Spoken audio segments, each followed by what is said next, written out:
Good morning, this is Professor Will, CBMD, PhD. Today is Tuesday, October 20th, 2020. It is 5:28 and 53 seconds a.m. Eastern Standard Time.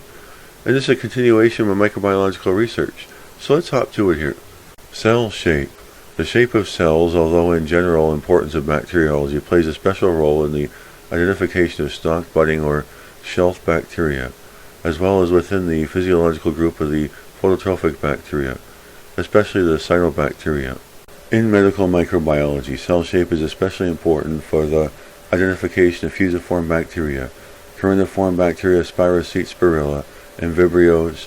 Where conspicuous cell aggregates are formed, they are a very useful tool for identification as the formation of fruiting bodies by the myxobacteria. The disease, Vincent angina, is diagnosed in many laboratories only by microscopic demonstration of a marked overgrowth of the microflora normally present in the oral cavity and pharynx by fusiform and spirochetal bacteria. The variability in size and shape can be a help in identifying a species. Cells of a club-shaped Corynebacterium diphtheriae are pleomorphic, whereas cells of diphtherioids are more uniform in shape. The demonstration of a large number of gram-positive cocci in feces may indicate an enterocolitis caused by Staphylococcus aureus.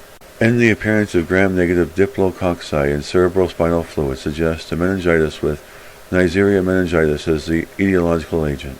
Cell size, the diameter thickness of cells, is used to differentiate between species in genera such as Chromitium and Begiatella.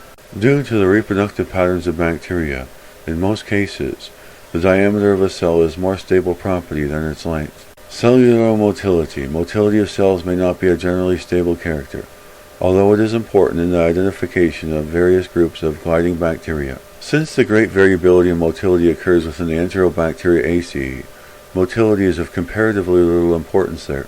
In medical microbiology, direct inspection for motility is used in a few cases. Venereal lesions can be examined by very experienced personnel for the typical movement of Treponema pallidum. Most members of the Proteus group are very actively motile, starting from one colony on nutrient agar. These strains spread over the surface of the agar plate, a phenomenon known as swarming. Care should be taken not to confuse the terms immotile and non-motile. A species or strain may be called non-motile only if it is permanently so, and has no means of locomotion at all. On the other hand, immotile is a temporary status of a cell. Flagellation, a type of flagellation, i.e. position and number of flagella, is often used in the definition of genera and even higher taxa. However, flagellation is not always a constant characteristic. For example, although it is a generally accepted opinion that pseudomonads and vibrios possess polar flagella, certain marine vibrio species, formerly in the genus Bonicia, have polar flagella only in liquid media. On solid media, they develop lateral flagellation. Sporulation.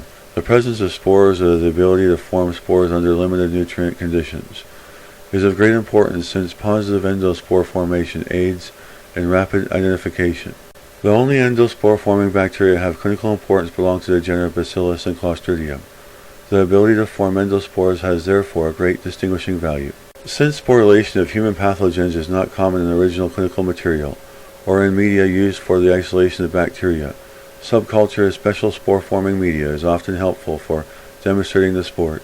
The endospore can be detected by a specific spore stain, but usually the gram stain or direct examination with a phase contrast microscope is sufficient because the endospores are highly refractive and do not take up dyes of the gram stain. Not only the presence but also the position of the spore within the cell may be of great diagnostic value, e.g.